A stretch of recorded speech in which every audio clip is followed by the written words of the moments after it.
So to do that mobilization, I'm simply going to locate the spinous process of the vertebral segment that has the issue. From here, this is a mobilization with movement. From here, I'm going to apply an anterior superior pressure. Now that's an anterior superior pressure in relation to that spinal segment. So in other words, as my patient starts to flex through the movement, the glide is not always going to be in this direction. That's anterior superior in relation to this anatomical position. But I want it to be anterior superior in relation to the spinal segment. So when she flexes her cervical spine, you can see the direction of the mobilization starts to change as demonstrated by the position of my hand. So to do this mobilization, we're going to find that spinal segment that's problematic. I'll show you with my finger the direction of the mob that I'm doing. And then I'm going to have my patient flex her cervical spine, active range of motion, as I mobilize that in an anterior superior direction.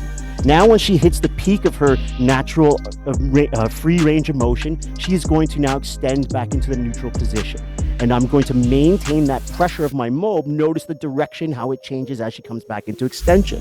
Let's try that again. This time I'll talk a little bit less. So I'm going to have you flex, mobilizing anteriorly, superiorly, and now she's going to extend back into that position where I maintain that pressure. Let's turn this way, and let's see if we can see this from the posterior aspect. So I'm just going to stand off to the side. Normally you wouldn't stand off to the side, but for the purpose of the camera shot, we'll stand off to the side. And if we can take a half a step forward, I think we might get better light with that. And then from here, again, locating my spinal segment, flex her cervical spine.